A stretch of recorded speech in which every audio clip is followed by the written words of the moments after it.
Assalamualaikum warahmatullahi wabarakatuh. Pada pertemuan kali ini kita akan belajar mengenai yang pertama, pengertian balik.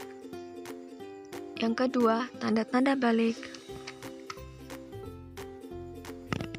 Dan yang ketiga adalah kewajiban setelah balik.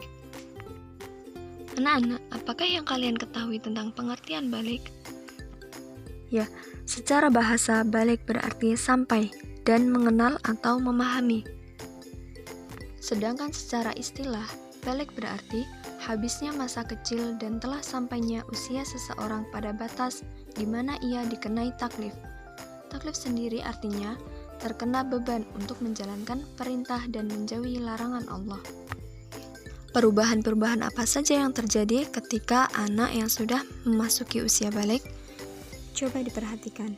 Tanda-tanda balik pada anak laki-laki yang pertama adalah ihtilam atau mimpi basah. Ihtilam ialah keluarnya mani atau sperma dari kemaluan, baik dalam kondisi tidur ataupun dalam kondisi terjaga atau tidak tidur.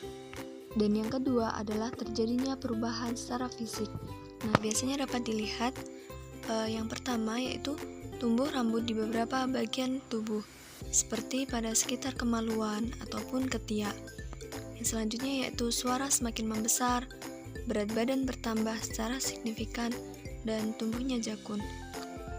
Dan tanda-tanda lainnya yaitu sampai pada berusia 15 tahun. Nah, yang selanjutnya yaitu tanda-tanda balik pada perempuan. Yang pertama adalah haid atau menstruasi. Haid adalah keluarnya darah dari rahim perempuan dalam keadaan sehat. Nah, ini biasanya terjadi pada usia 9 tahun. Dan yang kedua adalah terjadi perubahan secara fisik. Yang pertama yaitu tumbuh rambut di beberapa bagian tubuh, seperti sekitar kemaluan dan ketiak. Kemudian bagian dada membesar, suara semakin tinggi dan melengking. Yang terakhir yaitu berusia 15 tahun. Maksudnya adalah setiap anak yang sudah berumur 15 tahun maka sudah bisa dipastikan bahwa ia telah balik meskipun tanpa melihat tanda-tanda yang lainnya. Yang selanjutnya adalah kewajiban setelah balik. Jika seorang anak telah mengalami salah satu tanda yang telah disebutkan tadi, maka ketika itulah ia disebut balik. Kewajiban setelah balik.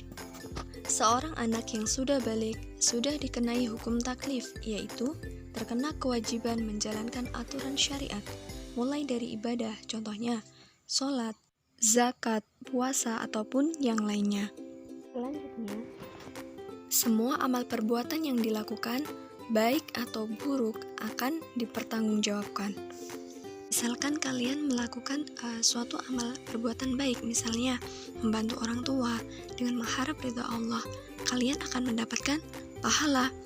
Namun sebaliknya, jika kalian melakukan perbuatan buruk, misalnya mencuri, berkelahi dengan teman, mengejek seperti itu, maka kalian akan berdosa. Dan yang terakhir yaitu pahala dan dosa dari setiap perbuatan yang kalian lakukan akan ditanggung oleh diri kalian sendiri. Nah, oleh karena itu kita harus berhati-hati dengan apa yang kita lakukan setiap harinya, karena semua itu akan dipertanggungjawabkan. Demikian pembelajaran hari ini, semoga dapat difahami. Wassalamualaikum warahmatullahi wabarakatuh.